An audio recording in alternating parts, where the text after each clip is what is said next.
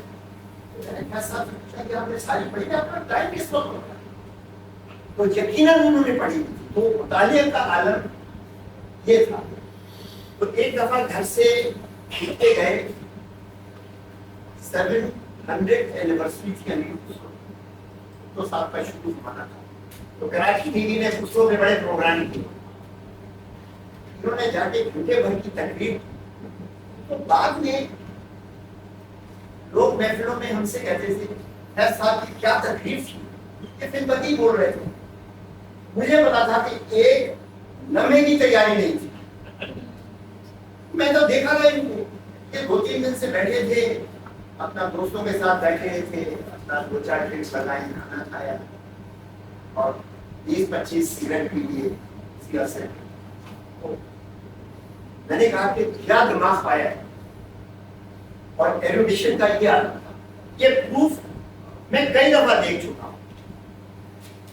اب آخر میں ان کی ایک پرانی نظم تک تھوڑا سا اشارہ کروں گا. اس سے پہلے آپ نے ایکسیڈنٹ کا قصہ سنا. ہاں, وہ ماسکو سے واپسی کا قصہ بھی سنا.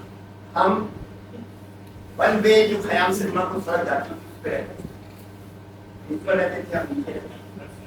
تو جو ون وے اپ جاتا ہے وہاں شارپ ٹرن تھا خیام سنیما کے ساتھ. پھر آپ کو آ رہے تھے کہیں سے خود گاڑی چلا رہے تھے, تو ڈرائیور کو چھٹی نہیں تھی.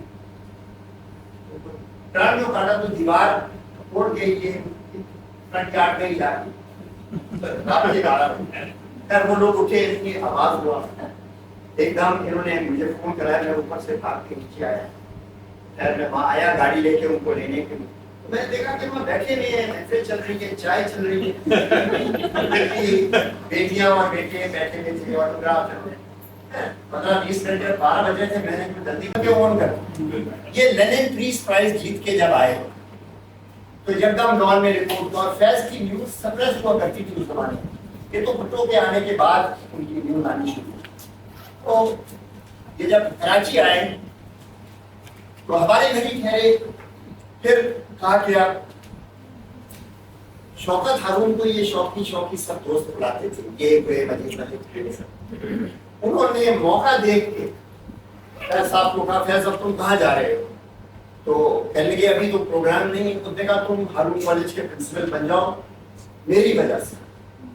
تو یہ ہارون کالج کے پرنسپل بنے. ہارون کالج کا نام ہو گیا کیونکہ لوگ کہتے تھے کہ فیض احمد فیض, اس کو کھڈا کالج کہتے تھے. تو کہنے لگے یہ کھڈے کالج کے پرنسپل کیسے؟ اب کسی کو یہ نہیں پتا ہم کہاں سے بتائیں کہ یہ عشق کا رشتہ ہے. عشق پہ سلام. اور ڈاکٹر شوکت ہارون کو وہ کسی صورت نہ نہیں کرتے, کہہ ہی نہیں سکتے تھے. کیونکہ جیسے کہتے ہیں ہمارے ابا کہتے تھے کہ فیض اتنا تو وہ ڈاکٹر شوکت ہارون کا ہمارے ابا اکثر کہتے تھے شوقی تم اکثر آیا کرو کہ فیض بھی بڑا خوش ہوتا ہے. تو وہ بہت ہی ایلیگنٹ لیڈی تھی. تو اس طرح وہاں ان کی اپوائنٹمنٹ ہوئی. تو یوسف ہارون, محمود ہارون ان کی بڑی قدر کرتے تھے. مگر فیض صاحب because these two brothers were basically non intellectual, مگر شوکت ہارون سے بہت دوستی تھی. شوکت ہارون لیڈی ہارڈنگ کالج کی پڑھی ہوئی تھی دلی سے, بہت شاندار لیڈی تھی. سر وہ گٹکا والا قصہ ذرا بتائیں. تو سر ایک سوال اور ہے معذرت کے ساتھ. ہاں, اور وہ پیٹونک لیول پہ ہوتا ہے, وہ فزیکل لیول سے زیادہ بھوتا ہوتا ہے. کیونکہ فزیکل رشتہ جو ہوتا ہے اس کی شائن تو